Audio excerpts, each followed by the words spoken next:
Good afternoon, everyone, and welcome to a very, very special edition of Wowhead Weekly. We are super excited to be joined this afternoon by senior PvP designer, I should say, Brian Holinka.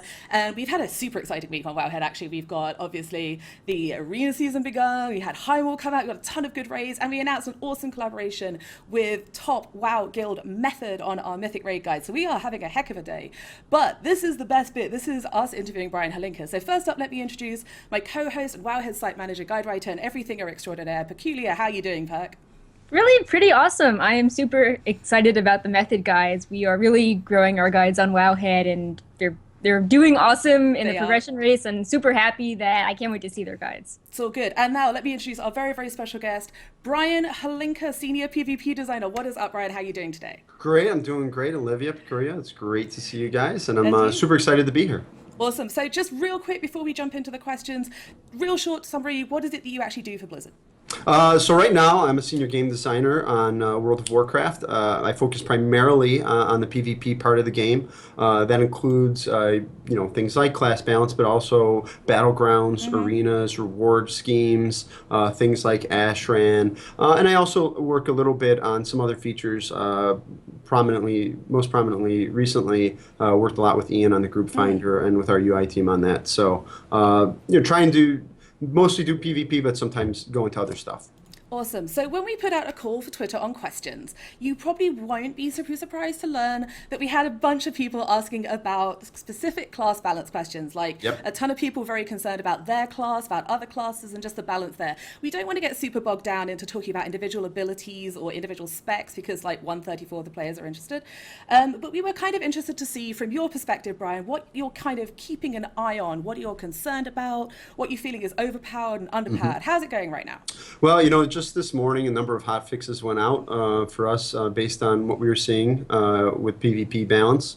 And we take a lot of things in the factor when we talk about PvP balance. I know a lot of players get very fixated on representation over a certain rating in like arenas or RBGs. And we consider that just kind of one signal about what's going on, but we also very closely listen to what players have to say, players on Twitter, players in our forums, our conversations with a lot of the players that we get feedback from who are higher rated players, and then also just our own play experiences. And based on that, we kind of try to make some smart decisions about where we think balance is. So, recently we felt like Disc Priests, Ret Paladins were doing extremely well. And we kind of looked at, well, what was kind of the things we don't like from a gameplay standpoint there. And so Ret Paladins, we took a reduction at their PvP set bonus, which kind of a lot of, made them hard to handle when they burst all their big cooldowns. We recently made a change to Disc Priest Silence to kind of reduce their offensive power a little bit. So, there's a lot of things. Those classes were doing very well, and so we tried to rein them in a bit. But we're also trying to keep an eye on some underperforming specs. Really think a lot of DPS Shaman right now aren't performing so well in PvP. I'm sorry, Shaman. Shaman. Yeah, let's get that right. That's important. I'm sorry, I know. Well, I'll be kicked off the show otherwise, yeah, exactly. Right? And so, that's something we're looking at and trying to find the right way.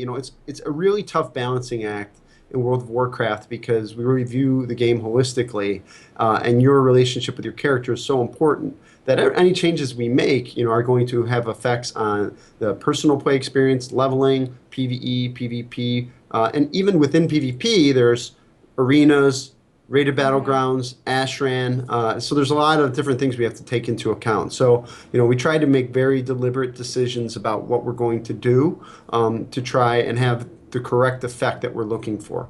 Yeah, and I know that things like, for example, the set bonus change for Ret Paladins that you mentioned earlier, I think people shouldn't assume, and there's a danger that they do, that that's all you're going to do to Ret Paladins to actually fix them. That's not the case, is it? You're always looking at more and more changes. This isn't the final solution to Ret Paladin. There's always a danger with classes that kind of rise to the top real fast that perhaps you can overdo it. Ret is a class that, traditionally has, the pendulum swung very far. One way or the other on whether they're good or not. And they are a very popular spec. People really get into that, like the kit of a holy warrior. So it's pretty popular. And what happens is I think people start looking at the representation on the ladders, and they start using that as the measure of balance completely. But that can be very misleading. For one very strong reason is that as the season goes on, people may abandon characters, stop playing them, but that doesn't mean they're gone from the ladder. So their representation is actually pretty sticky, especially if somebody says, like, I'm looking at 2200 and up. Well, if somebody, if we make a change and somebody decides, that class not going to play it anymore, that class might just sit above 2300. And that's kind of like a bump saying, oh, Rets are good. And so now people are saying, no, look at the representation. They're still good. So I think it's bad to focus and become fixated on, arena ladder representation as a measure of balance. We think the ladders are great for players who are very competitive. And that's why we put them out there. The ladders are there because we want people to be able to climb them and, and be like, I'm on top and have, aspirational goals. For some of the top players that are out there, it's not out there as a data tool for people to give balance feedback. What's most important is for players to focus on how they feel when they're playing certain classes, certain specs, how they're playing against them or playing as them, and giving us that feedback. That's what's useful to us. And we have a lot of internal data, and we use our the feedback, the emotional response that people and players give to us with our own kind of, of the way we feel when we play those classes. And then we look at the data and we kind of try and make a decision based on all of that. Great. So I feel like the worst thing that happens is people really become overly fixated on this spreadsheet has to be equal. Like that's really a common mistake in game design. And that's not what game design is about. It's not make the spreadsheet equal. That's what accountants do. So. So several people are concerned that healing is too strong, particularly from some hybrid DPS classes. Is this something that you agree with? And if so, are you looking into it? Yeah, it's certainly one of those things where there are outliers. I don't think it's a broad problem. I think there are certain spells on certain specs that perhaps are too strong. But at the same time, certain specs have different defensive capabilities that they benefit from. Mages are able to blink or ice block. A warlock is able to teleport. Those things don't show up on a scoreboard. And once again, players become very fixated on the scoreboard. Like an elemental shaman, he can't teleport behind the pillar. All he can really do is heal himself or use Sham Rage or something like that. So we don't put damage mitigated on the scoreboard. All we put is damage, healing. And so people become very fixated on like, look at how much healing that guy did. That's absurd. So, it's a careful balance where, once again, not trying to balance out scoreboards. We're trying to balance out the play experience and make it fun. So we certainly think, there are some things that we can do better, we can fix. We've made a lot of efforts over the past few weeks to rein in things like the benefit of predatory swiftness on feral druids. We removed some healing touch benefits that Moonkin balanced druids had. So we've tried to rein those things in, and we're still keeping an eye on them. Certain classes may still have too strong of healing, and we'll watch it. Yeah, for sure. And I mean, actually that brings up another question. Is there any plans for the future to actually work on the scoreboard to make it reflect different playstyles and classes a little more effectively? Yeah, I think that would be useful. It's one of those things that, once again, I think if we gave more information, now we're becoming fixated on other information. So I've often thought of that. I mean, what if we had a damage mitigated column, right? Now all of a sudden people would be very fixated on that. Yeah. And, just more positive things for players to fixate on. Yeah. So I mean, educational. I think it's kind of what's the what are the benefits of it, or are players, is the game more fun because they can see that information, or is it just one of those things where players want more ammunition for their internet argument? I think it's great if it's about making the game more fun, but I don't really want to do things that just make people focus on the wrong things. Yeah, exactly. So actually, speaking of the scoreboards and online tournaments and everything, Super Tease, who's a well-known PvPer and online tournament commentator, had a specific question for you. He wants me to ask you, is Blizzard going to be reducing percentage-based healing and also passive constant healing in upcoming patches? Yeah, I think that would be one of those cases where perhaps something is too strong. We've reined those things in the past. Like Warrior Second Wind on the previous expansion was one of the things that we were tuning a lot very early in the expansion, trying to find the number that, it still felt good, but, didn't feel like it was worthless. I think, one of the problems with passive healing is that, it can get down to a number where you don't feel it. but it's once again inflating scoreboard numbers because it's just always ticking. So on one hand, you want that talent to feel important and feel fun, like, oh, I'm getting something out of this. At the same time, you don't want it to feel like somebody's invincible. So I think it's certainly something we're keeping an eye on. I just think oftentimes people get upset about, like, oh, this mechanic is very broken, but perhaps a certain class is doing well, only doing well because of that, and they want to see that all shifted into something else. It's okay for us to have strong things in the game. Like, we don't want balance to be this like straight little waggly line where nothing is interesting. We want it to be very like strong parts, weak parts, strong parts, weak parts. That's just a very a more interesting game. Cool. So, popular topic, racials.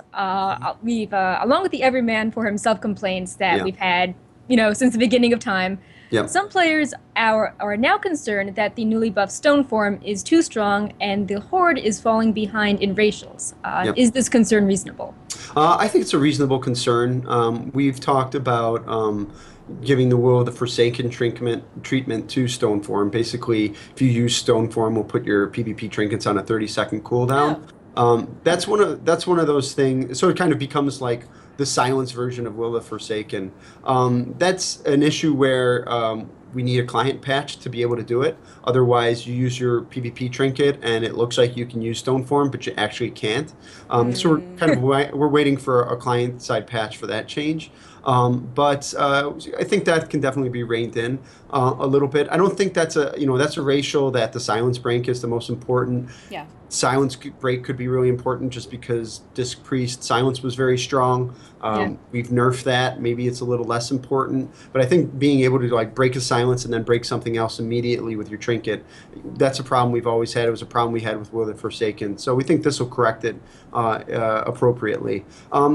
As for the broader racial change, I commented a little bit about this in the AMA, and I really do think it's true. Racials could be like completely balanced even, and what is going to happen is a lot of the good players are going to just decide that they're going to play on one side or the other. That doesn't necessarily mean. I mean, honestly, there could be no racials, and like there could be no racials, and the ladder could be 90% human. Or it could be 90% alliance. That would happen. People want to play together. The top players want to play together, and that's going to happen. So I think, once again, using this data as evidence of your game balance concerns, it's not really valid. We agreed that maybe we had gone too far in nerfing the horde racials during beta. We just rolled it back. Will the Forsaken is back to a 2-minute cooldown. The horde racial, 15-second stun duration, that hardiness, that's back to where it was. So the horde racials are back to where they were. All we did was buff some of the alliance racials that weren't very popular, specifically stone form and like escape artist. So I think Shadow Meld was already pretty interesting for some players to use. So I don't personally think that this is 90% of alliance on the ladder is evidence that the racials are broken, or that specifically every man for himself is broken, because you see it in tournaments. Some players will play alliance. They'll then go on their horde characters whenever they think the comp makes sense for them to do that. During the BlizzCon championships this past year, the EU players who predominantly play alliance switched to horde characters because they felt like that was something that was going to win them the entire tournament. So it's one of those things where I'm not buying the representation as evidence of that. I just think that that's where the players are going right now.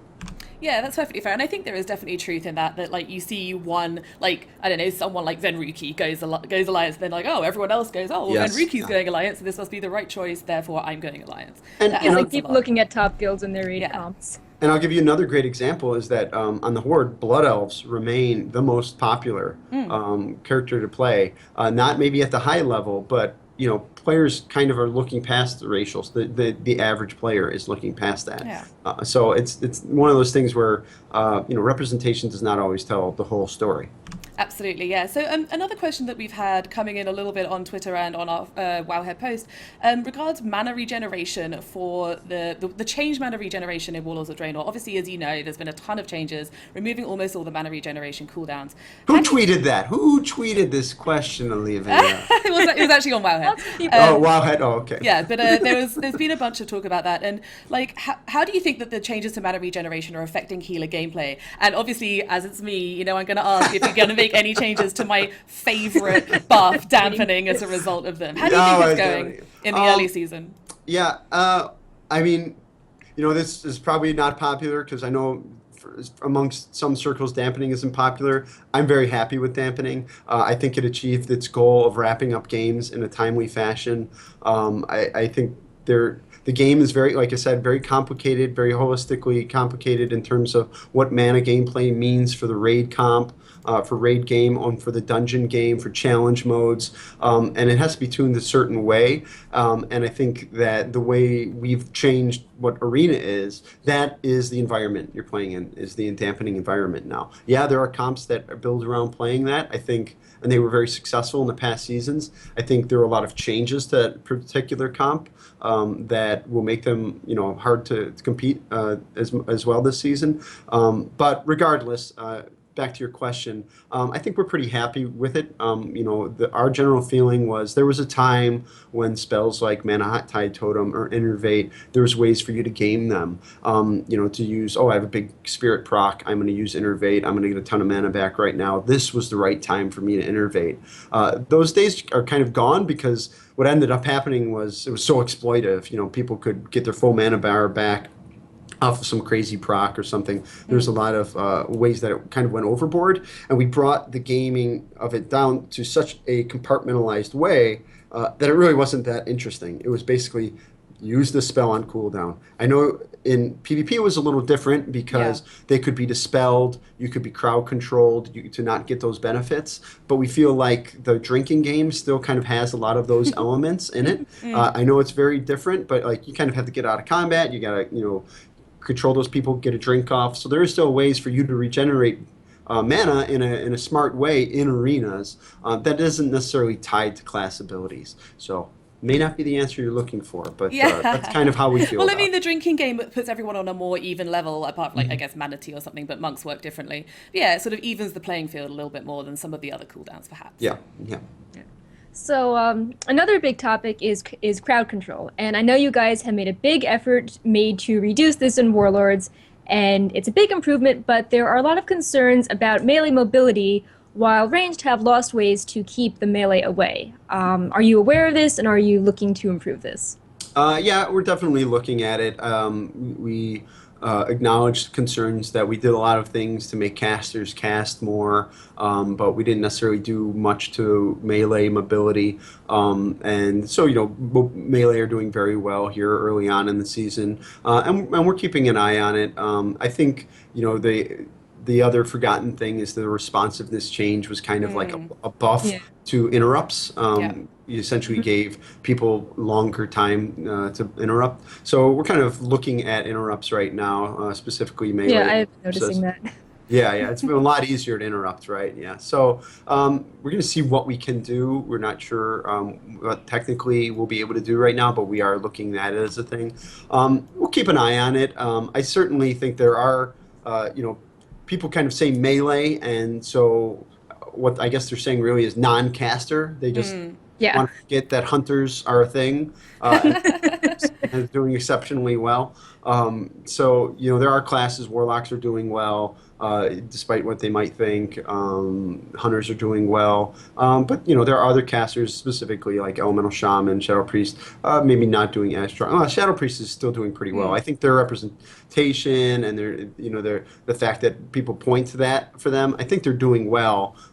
They weren't as affected by the casting changes that we made as other casters. So they're doing pretty well still. But Elemental Shaman are definitely hurting. And Moonkin were kind of hanging on Starfall for a while. So Moon are doing really well in the us. RPGs though, so they've Yeah, certainly we're got actually doing very well. Yes, their yes. special field. And so speaking about the sort of CC and CC break changes that you've made, obviously there's some people, you're going to be able to find people in either camp who think it didn't go too far, who think it went too far, who think that CC breaks are now too strong, who think that CC breaks are now too weak for their personal class. Like, are you planning future changes to this to sort of amp up CC breaks or CC or like reduce them? What's coming in the future? Yeah, I think I can understand people's concern about CC breaks. We, went into it with the goal of players want to play their characters more. That was the goal here. Was not let's reduce crowd control and gut it. Right. It was players want to be playing their characters more often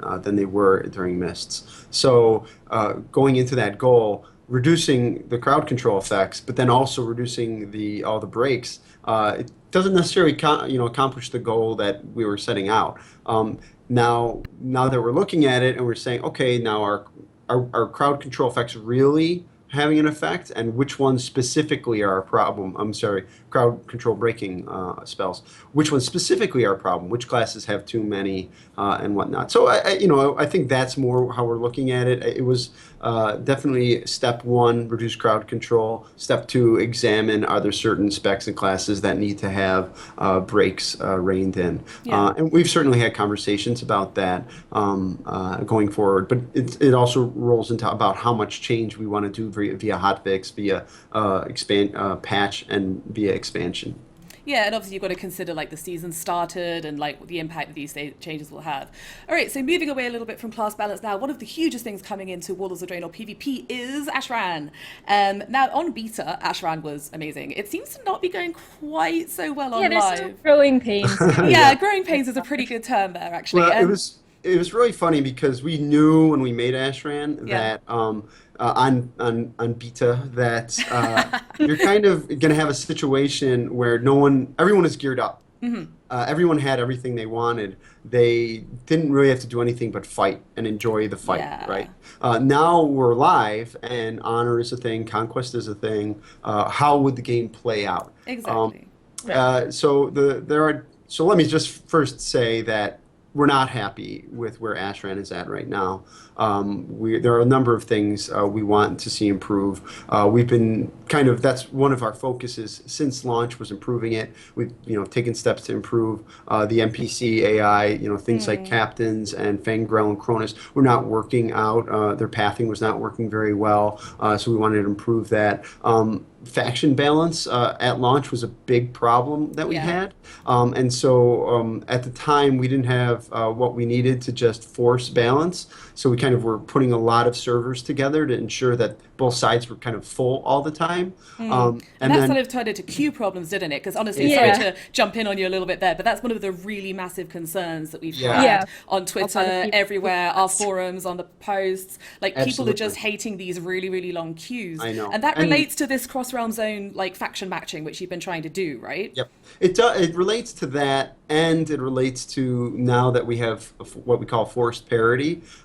Now we're at a point where we got technology and we put it in and applied it to Ashran, where now the Horde and the Alliance have to be even for people to enter Ashran. So if there are 20 Horde in Ashran and there are 25 Alliance, more Horde can enter, but Alliance cannot. No Alliance can enter until they're even. And that solved one problem but created another problem where now basically everybody's got long queues. So we're in the steps right now of breaking up a lot of those pairings because we feel like, okay, the faction balance problem is essentially solved. So let's break down a lot of the server links, and we'll go from there and see how people are doing, and maybe we can link servers more to get populations closer to full than necessarily have to worry about faction balance. But that isn't really going to solve the problem for some of our bigger servers. So like if you're on Darkspear or Tichondrius, those servers just have you have 6,000 people on one side, competing for 115 spots. So we need another solution for them, and we're exploring our options there. There's a lot of issues, but I totally understand people's frustrations with the queues. I get queued. People in our office get queued. We all get People in our office come by my desk on a daily basis and say, I keep getting teleported out of Ashran. What's going on here? So definitely a top priority for us is to fix those Ashran queues in one way or another. As a follow-up to that, would it be possible to have an estimated queue timer? Because it's a bit bizarre to not know how long you're going to be in the queue for, like you are for other sorts of, group finder type things. Yeah, absolutely. Just a flub on our part. We're talking about getting that in as fast as we can. Can we hot fix it? Does it require a patch? But yeah, definitely the feedback on the queue is really bad. So we're going to make that better. Yeah, and I think also just being able to queue for it without actually having to walk into that zone would be lovely. I don't know if that's even technologically possible. Yeah, it's so far away from everything else. Yeah, and there's nothing else there. Yeah, I mean, originally our vision of what we were trying to do with Ashran was we didn't think the primary way you would be going, your primary experience with Ashran would be run into Ashran, get a queue, wait for queue, go into Ashran. Like during beta, you would often just run in, right? Yeah. And that was our vision of what Ashran was going to be. It felt like a zone, like any other zone. But what happened is we had these faction balance problems, we had these server population problems, and so we have to have that bouncer to just kind of make sure that it's not, the clients can keep up with the performance of 230 people on the screen at a single time, which is a possibility. So, originally we didn't want queuing to be a thing. We wanted Ashran to feel like a zone in the world, and that's why you enter Ashran in the way you do. We have to reevaluate, our goals and the things that are important to us and to players about the zone, and kind of figure out if this is the right way for us to keep going forward. So we're taking it one step at a time. Got the faction parity. Okay, now let's reduce the pairings. See if the experience improves. That people aren't getting queued so much. They aren't running into that, because we really like the idea that you come in through Storm Shield or War Spear and just ride right into Ashran. We feel like that feels really cool and good. Yeah, definitely. I mean, that part feels good at just getting ported out again. Yeah, getting ported out sucks. And I think it's just a situation where, if, like I said, we didn't envision that the overwhelming majority of the time you would be teleported out. Yeah. And so that's what's unfortunate. So we'll see going forward if we just can't solve that problem any other way. Yep, look for other solutions. Another thing with Ashran that I've heard a lot of is people wanting to be able to actually automatically join a raid group. I know that this is something that you were asked about in the past and you actually dismissed at that time, saying that people can join groups if they want to. Is that something that you've reconsidered at all now that we've gone live? No, we still kind of feel pretty much the same. I think I understand what people's reasons are. They want to get into the raid. I think what we have is a situation where we need a better solution. We need kind of something that would kind of place you in a raid automatically when you're in the road, in the central lane, and then get you out of a raid when you leave. Because, what could happen is if we put you in a raid automatically, and now all of a sudden people who don't even want to be in the raid are in a raid, and they're just kind of off on the side. Most zones you go into, once again going back to our vision of it being a zone, that doesn't happen. So I don't know. We may talk about just if you go close to the active point, we would put you in a raid or something like that. There might be other that'd be good for guidance and making new players feel that they okay, where's everyone else? What am I doing? How am I going to coordinate things? Yeah, it's just certainly one of those things where we feel like we should be doing a lot more management of this. If we put you in a raid, we should also be taking people out of a raid. Yeah, definitely. You don't want to be up on Brute's Rise while there's a big raid shouting at you who's in the middle of the crossroads. Why are you over there in the corner? Yeah. And at the same time, it's a situation where a lot of times you see in those raids that are in there now, people go offline, they're not even in Ashran anymore, and somebody's not kind of cultivating that raid, and that's something we should really do. So it's more of talking about, hey, this is a kind of maybe a new feature we need for the game, is this ability to add people to some type of social structure like a raid and get you out when you're not in that area. So that's a long-term thing. I think Ashran is just one of those things that raises the problem to the surface for us, but not necessarily something that we're going to hotfix in tomorrow. Yeah. So continuing on with the challenges of Ashran as this varied zone, it's been previously stated that objectives outside of the center aren't getting enough attention. Do you have any plans to improve visibility of this and get players participating in the other events? Because from personal experience and also from hearing on Twitter and Wowhead, people don't really know what they are, what to do, or how much this benefits the entire battle for completing something like the race event off on the top left. Yeah.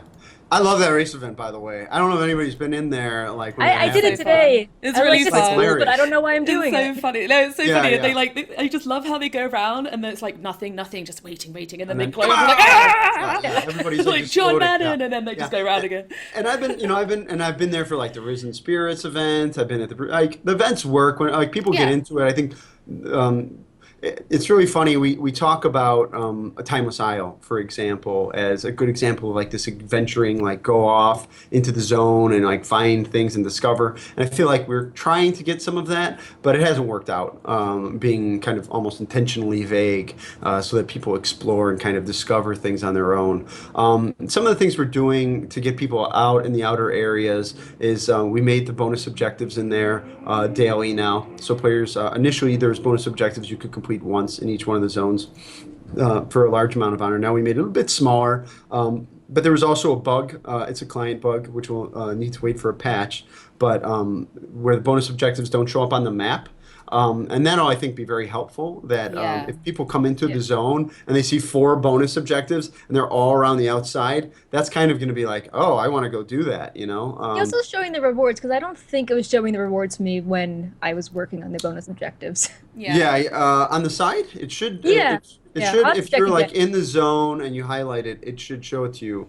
And it's actually wrong right now. So one more client side bug. So I think it can be improved. I think that will help. We've also talked about, it'd be great if we had a quest to kind of introduce you to all the cool buffs you can get out along the outside. Definitely. Because there are things like the Starflower. Really, yeah, once again, something we wanted you to kind of explore and discover. We didn't want to handhold you as we walked you through the zone. We wanted this to be something cool you discovered, but people just generally went to the middle into the lane, and then they'll be like, "Why is that guy got a bunch of rocks lying around him?" Like, how did he even crazy. do that? Yeah, and it's like, well, anybody can get that, and also introducing you to the fact that, hey, if you go on the opposite side of the island, the benefits are double. Yeah, definitely. And those are things that I think are just a little bit lost on people. So, we could write up some quests to kind of introduce people to that. So I think that could really greatly improve the experience. Yeah, and other feedback that we've had sort of with people talking about this, and it's been great to sort of get the discussion going around this interview and like just learning more about what people's experiences are. Things like map pings for the quest, so it actually pings up on the map. Sorry, the event is active. Events, yeah. Like things like improved timers, just improving that little bit at the top of the screen where people just don't really understand what they're being told by that right now. Sure, yeah. And like a little mini tooltip, like by the event, like, hey, this is active. Like like there's some things that I know Chris Kaliki did with little tooltips in the combat log, or not the combat log, but in the loot that shows up and says like a captain was spawned, and you can click it and get a really cool description of that. And I think we did that with the events, but I'm not sure the rewards are in there. But there's also there's an issue of, do we want 100 people going to the events? Yeah. It could be it could be pretty troublesome. So on one hand, it'd be, people maybe don't know, but maybe they're, like what those are about and what they're rewarding, but the right amount of people might actually be going to them. So that's a careful balance. I would be concerned that we would just see 200 people moving around the zone together, and that could be really rough. Yeah, for sure. And I think another concern that people have is that, like, when the Horde or the Alliance is at your gate, there's just no way to get around through past because of the bridge type structure that you guys have set up for the staging areas. Yeah, and that's, it could just be a thing that we need to communicate better. Both sides, both fortresses, as you come into them, they both have an exit off to the left. That players can kind of go out the gate, run down a hill, jump into some water, and run off towards the west end of the island or the east end of the island. So there is ways. We made sure that there are ways for the players who are inside to get out without going over the bridge. Because when they're all the way pushed up on you, you want to get out, and it can be difficult. So, making those ways a bit more obvious could be. Yes. Yeah. It's also one of those things where we have to be careful that the attackers are not coming in those ways. So that makes it fairly less obvious. Yeah. Yeah, for sure.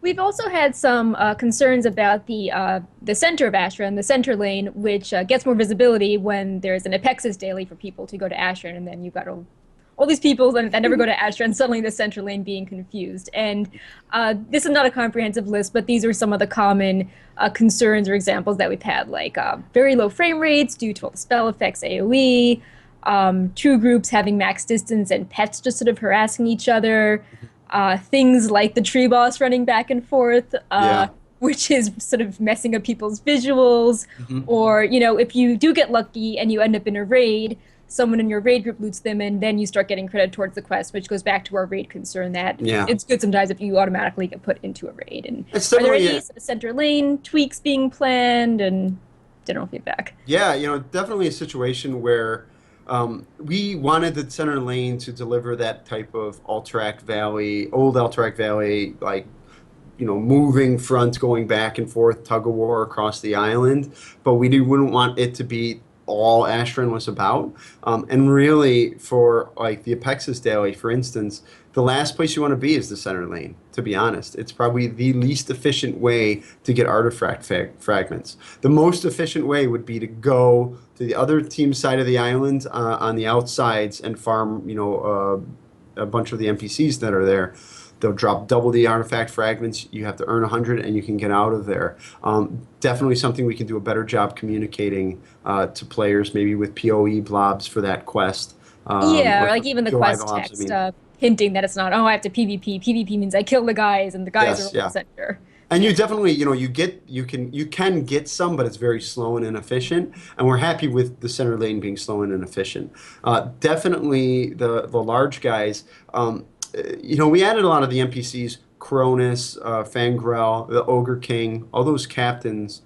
They're there for variety. That was the goal for them, variety in the experience. Because just the kind of experience of just 100 on 100, like beating on each other, going back and forth. That's Terra Mill. There's not a lot going on there. Yeah, it's Terra Mill. Yeah, we've got Terra Mill and South Shore for that. Exactly. And it can get mundane eventually. And that's why, you know, Fangrel is supposed to show up on occasion. And what we felt like is he's always there. And he's not always be there. Or Cronus. Let's not pick on poor Fangrel, okay? Yeah, I mean, it's not just Fangrel. Like, I think we've got leave the trees alone, you know? Yeah, save the forest, that kind of thing. We've had a bunch of people asking us about Fangrel, actually. We had a lot of people sort of asserting that, like, Fangrel, like, the NPCs, like, one of the things we've had is that NPCs, both Fangrel and Cronus, are just too strong. Like, they should maybe despawn on a timer, like, you get to have Fangrel and Cronus for 10 minutes or something. And also that Fangrel is just unbalanced, like, strong compared to Cronus.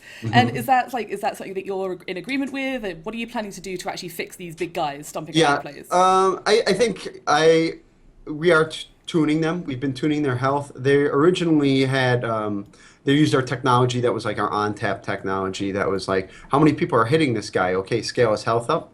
Now we just kind of look at the population of the zone and scale up his health when he spawns. And so there is a situation where you could have not a lot of Horde in Ashran, but a lot of Alliance. And Cronus might have a lot more health than Fangrel if they're both out, and that's just based on the population of the zone. But so their health is very variable.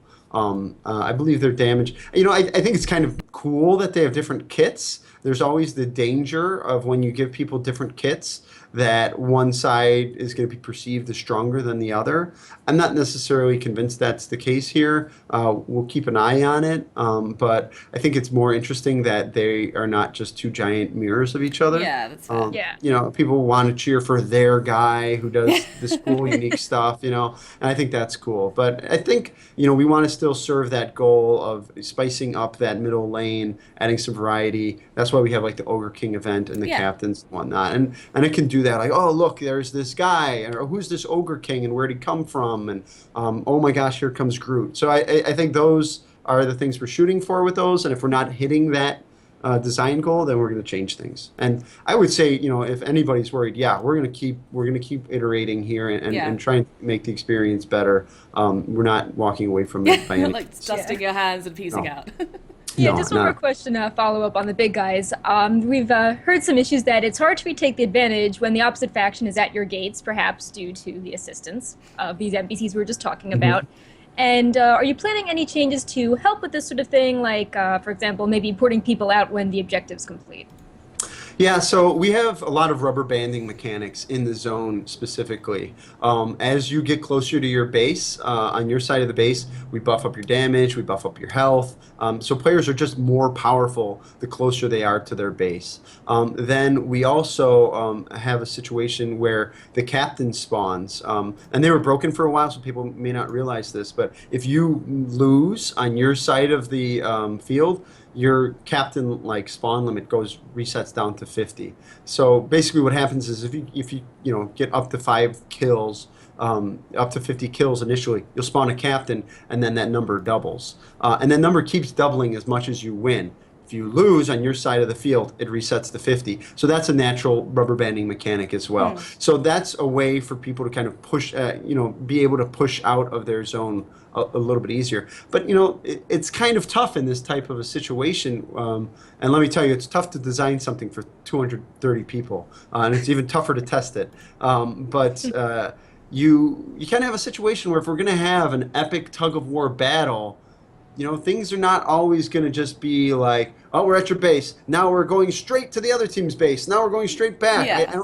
That's not very epic. It doesn't feel like two armies clashing. So, at times, they're going to be at your doorstep. And if you want them away from your base, push them away from your base, get people to rally and push them. You have a huge advantage. You are 25% stronger by your base. I mean, you just are. So take the opportunity. There are some really strong guards that spawn in each of the bases. So if those bases aren't the active point at that moment, you're pretty safe in your base, but you need to push out and you need to take advantage of the things we've done to buff you.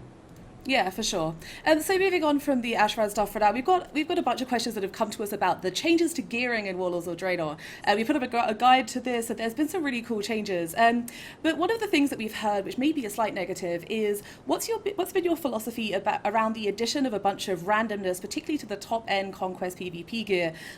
As I'm sure you can get additional Conquest pieces from RBGs, from Coliseum, and from Ashran every week with kind of RNGs chances there. Are you happy with this? Are you planning to change this for next season? How has it been affecting the early season gearing process? I think we'll have to talk about whether this is something we want to continue to do next season. I wouldn't expect any changes this season. Some people were fortunate enough to get gear very early. It would be wrong to deny other people that same chance the rest of this season. But we'll talk about it. I think maybe we made some of those decisions in a bubble where we're like, hey, we really need to reward, we need some cool reward for killing this faction boss. How about a chance at a conquest item? Yeah, it makes sense. Hey, we're making Gladiator Sanctum. What would be fun? A chance at a conquest item. And then we want to simplify the conquest cap so that there's not all these, these convoluted numbers with RBGs and arenas and ratings. So let's just give a shot at a conquest item. So those three decisions, are like I said, made in a vacuum may be a problem. So perhaps we'll look at maybe a better solution. Maybe those three things offer you a chance at something that gives you. All three of them can collectively equal one chance at a conquest item or something. I'm not so sure. But I think in all three cases, it was important to give a reward on that scale from those three individual things to make them feel important. So all three of those things, I think, are kind of rewarded appropriately, and that's kind of the magnitude of reward we wanted for those three activities. But collectively, all together, it can somebody can win the lottery and then multiple weeks in a row, and then they can tweet you about it. So it's just one of those things. 10 million people plus playing a game, the probability of things happening. They actually happen to one guy. So there's always going to be one guy. That's RNG for you. Let's feel good for that guy. Praise RNGesus for that guy. It's a good thing. Exactly. Yeah. So in that way. Yeah, I'm sorry. Go ahead. No. I just think another question about gear randomness was why the decision to add Warforged to Honor gear? There's been a lot of talk about how, Warforged was on raid gear and now it's on PvE gear still, but there hasn't been as much talk about the decision to put it on PvP gear. Yeah. I'm happy with that decision, actually. I think people, it was only kind of an issue for a week where people were like, hey, that guy's got a couple pieces with an extra 6 eye levels. He's going to have a competitive advantage. And then conquest items are now available. So it's not the best gear anymore, right? So I think it's fun. We did it because we wanted to offer kind of a long tail to honor gear. Sometimes you get lucky and it feels good. I think everybody kind of saw that experience leveling up when you would get like the rare or epic quest reward. You're like, this feels good, even though you knew you were going to replace that gear eventually. Yeah. And I think we have a very similar experience with the honor gear. It's like, oh, this feels good. I got something cool for now, even though I'm going to replace it later. So I'm pretty happy with that decision. I think it's been good. And I don't foresee changing it. What was important to us was that conquest gear, that everybody kind of get to a level playing field eventually, that everyone's kind of guaranteed to be there. So at this time we didn't put Warforged or items or sockets on the conquest gear. But honestly, I think fairness and balance are important for sure, but we can allow those things to smash fun. And I think we were definitely at a point in Miss Pandaria where the game was go do BG, get Conquest, chart out my path on when I'm going to have all my gear. And that wasn't really phenomenally interesting. It was very easy to determine that was what was going to happen. And so the people who are all about like that balance, competitive fairness and balance, were like, yeah, I'm so happy. But at the same time, it just didn't make the game experience very interesting. So I think shaking it up a little bit, changing the game away from do BG, get currency, go to vendor, I think that's a good thing. And I think the response really has been pretty strong. I think the only thing, and this may be a question you have next, but I think the only thing maybe is we've been pretty generous. The gear's honor and the gear has been flowing. Definitely. Really, we were going to bring that one up. We were sort of like, and I think that's a big thing with the sort of the Warforged on honor gear not being that super problematic, in my opinion at least, because you get it so fast. Yeah. Like you get such a ton of honor and you get such a ton of honor gear. But I think it's perfectly reasonable to not be too concerned about that particular Warforged. I'm really glad you guys didn't put it on Conquest gear. Let me tell you that. That would have been really disruptive, I think. Yeah, and then adding extra sockets and tertiary. Yeah. I think, not that I think gearing like it should be twice as long, but it could be a little slower and okay. And that may just be a matter of, like I said, when people aren't really concerned for gearing up and beta, it makes it difficult to really understand how generous we're being. So I'm glad, people. Sometimes we really kind of side on being stingy because it's really easy to become more generous. If you've been generous, it's hard to now become stingy, even more stingy and rein things in. So enjoy the season, everyone. Yeah, for sure. One of the other things, like maybe on the actual stingy side perhaps, is we've had a bunch of people asking us about the decision to gate certain of the like non-set PvP gear pieces behind the revered Ashran faction, so the Evolved Inspiration Rin's Vanguard. Is that going to be like a bunch of people have been raging saying revert this, oh my god, the queues, is that something you're looking into? Is that something you'll do again in the future? We'll see. I'm not so sure. I think we've acknowledged that one of our mistakes was putting the rep gear from those dynamic locations, like from Coliseum, from RBGs, from the Ashran drop. When an item drops, we want you to be excited about it. We won't want you to say, I can't wear this because I don't have the rep. So that was a mistake, and I think that put a bad taste in a lot of people's. And it happened to me. It happened to me. I haven't had the opportunity to get all of my rep up, so I have a piece of gear sitting in my bag. So I understand that experience, sure. And we're sympathetic to that. What we were trying to do was add a little bit more variety to the gearing experience. Was this the right way to do it? I think the player response, they haven't really liked it, the rep grind or whatever. But I do think there is value in having a variety of ways to get your gear besides just do arenas, get conquest, go to vendor. And going forward, I think what you'll see more is us trying to find another cool way to do it. Ashran, we wanted Ashran to be a place that you could get really good gear, and we used the rep to do that. And maybe that was just a bad decision. Maybe we could think of something else. With the queues, how it's limiting who can actually go in and work on that. It makes that problem even worse. Yeah, right? And I know you've buffed the rep gains as well recently, though, so it is a little bit faster, which helps as well. Yeah, so we want people to get in there, and we want and that's a big problem, and so that exasperates this rep grind issue. But certainly, I think when people can get in there, it'll be better. So for sure. our first focus is getting people access to that place. Yeah, definitely. And another thing that we've heard is like maybe a slightly niche concern. Well, actually, no, probably not because of Conquest gear. But like there's some weird disparities between some of the Honor trinkets and some of the Conquest trinkets, where people are feeling like the Conquest trinkets are a side grade or a downgrade rather than that, hell yeah, I got my Conquest trinket feeling that PvPers are used to. Is this something you're fixing? Is this something that's intended? Yeah, they are not all in line. There was a pass done on trinkets. It's a bug. There was a pass done on trinkets to correct their itemization to be more in line with budget. Some PvP trinkets were affected. Some PvP trinkets were not, both at the Conquest and Honor level. So really, it'll be more that they'll be coming down to all be equal. It won't be that they'll all be going up. So we just kind of have to look through and find the ones that didn't get affected by that correction and correct them. Cool. So we've got a question about rewards that you can get that are not gear from PvP. It was mentioned a while back that you might be considering adding more incentives to PvP that were more varied, and we've seen things like the titles and the toys from the Gladiator Sanctum. That's a really awesome example of this. But do you plan on adding more, especially things that don't just relate to Ashran from PvP? Yeah, we would certainly like to, and we have to find the right ideas for it. I think there's definitely opportunity to do that, and maybe we just haven't made it enough of a priority, but we should. So it's just one of those things that there's a lot. I think there's a big space of things that we can do and talk about. So I think we should add more, and hopefully we will.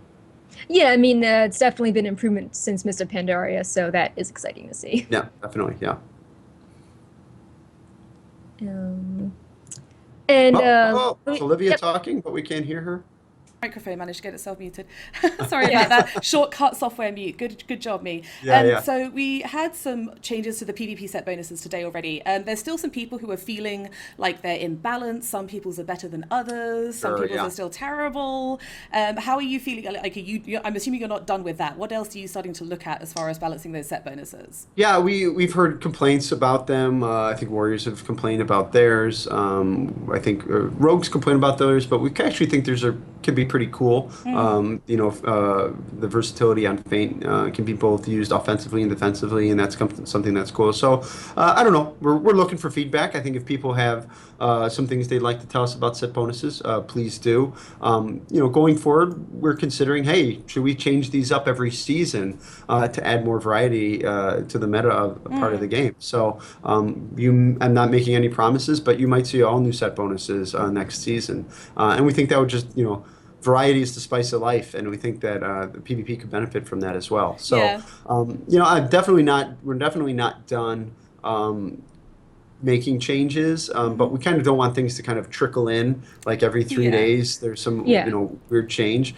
so we try to bundle them up if we can. And we just did a pass, and I think now's the time where we're going to watch and kind of see how those changes that we made affect everything. Definitely. That sounds good. I think I think that, personally, I like the changes to the set bonuses. It makes it more interesting, but I think PvPers, we fear change. We like things to be consistent and predictable. And if you get comfortable being uncomfortable. Yeah, exactly. Yeah. So one of the last thing, we've obviously already covered the class balance, Ashran, and some gear. We had a few questions come in about the Gladiator Sanctum. Obviously, you've recently nerfed the Gladiator Sanctum, which I'm sad about because I was getting so much money and 400 conquest points every night. Maybe it was a little bit too strong. Was it literally just awarding too much gear, too much currency, too much everything? Yeah, we think so. I mean, it was a case where players. I would just everybody who had PvP gear who had that item had that building. So yeah, and there's also a gold implication there where people could use that gear and sell it and make gold. So both people were getting a lot of PvP gear, getting a lot of honor, getting a lot of conquest, getting a lot of gold. It was just a very generous building.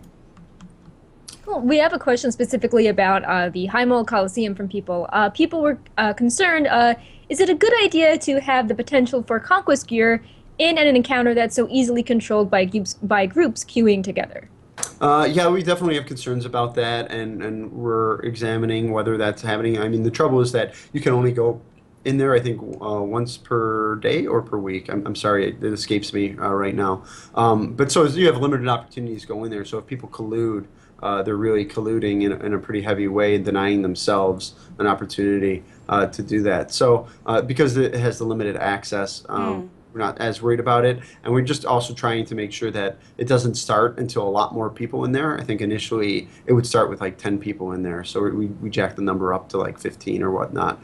But there's things that we're working on in there. I know there's also been bug complaints about somebody stealing their loot. So yeah, we're working on that bug. Next question. Yeah, we've definitely had a bunch of complaints about that. Like I personally haven't had it happen to me in the with the winner loot, but there's been a bunch of people talking about how certain classes can either bug in or like get back in somehow and take. I'm assuming this is a bug. I think you already mentioned that you were working on this. Yeah, it's totally it's good to state it though. Yeah, it's a bug. We're working on it right now. I'm not sure we can compensate anyone who's been hurt by the bug, unfortunately, but it is definitely something we're trying to fix for going forward. I mean, and it's funny with all these things, right? Like the Coliseum, I think, is so different, so new. A lot of people are loving it, and really like it, but then you have a couple snags that we just need to clean up. Yeah, for sure. And I think it's fun and it's different and fun to have like a real death match. And people have been asking for that, like a small scale death match forever. And I think it's just people are concerned about the groups controlling it. That's their upset and that's their concern. Is there any kind of ideas planned for people to actually not be able to queue into there with the group or to force people into their solo? It might be something that we look at, whether we can just say you can only solo queue this, you can't queue in a party. Definitely something we'll consider going forward.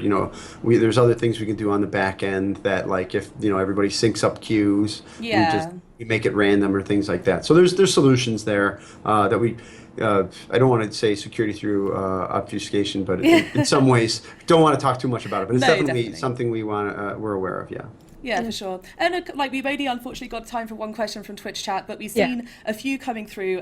Rufus Yo asks whether there's going to be changes with Mythic PvE gear, being scaled down, because he's saying it's better than PvP gear. So scale the PvE stuff down to 650 to make it pretty much useless. It's like this. We know that this is something you did in Mr. Pandaria, and in Warlords you've kind of gone the other way with upscaling the PvP gear in PvP situations.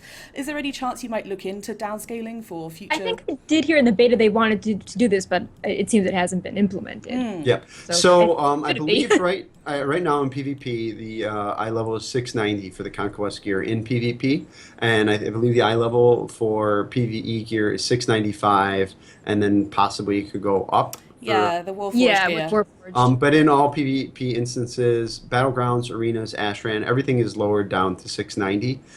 So that gear is the same eye level as the PvP gear. It can't be any better. I definitely with that. I think maybe we went a little too far in Mr. Pandaria. This may upset some people, but I think making hardcore raiders gear garbage in PvP wasn't the right answer. I think we nerfed it so far that we were like, we're never going to have to hear this complaint again. Like PvE gear is terrible, and everyone who wanted PvP gear happy to be the best is happy. And as a result, a lot of people were like, I hate that I go in these battlegrounds and my gear is garbage. They really, I got a lot of feedback that didn't feel good at all. And we kind of agree. Now, certainly, we want PvP gear to be the best gear. It's the only gear that has set bonuses. We put trinkets, we put set bonuses related to that for damage reduction for the trinkets. You have your 4 and 5 piece set bonuses for your chest. The PvP gear is very good gear, and you can compete at the highest level wearing nothing but PvP gear. There are going to be people who are going to decide, oh, this mythic item has 10 more versatility it's the best piece of gear in the game for my spec. Yeah. That itemization, that min-maxing, that best in slot stuff. We are not offended if a piece of gear is arguably the best piece of gear. We are more concerned about it's clearly the best piece of gear. It's also breaking gameplay and killing everyone in one shot. Whole comps are built around this thing. Yeah. That's a concern for us. So, but if it just so happens that one belt is itemized better than the PvP belt, that's not something we're going to get too concerned One of a about. burning candle, that sort of thing. That's more of the issue. So And, last up. and trinkets are always a big problem, and weapons are a big problem. Trinkets, in that case, you're going to take 15% more damage if you use any trinket that's not a PvP trinket. Definitely. That's a significant amount of damage. And if things are still a problem, we can always adjust them for PvP. For sure.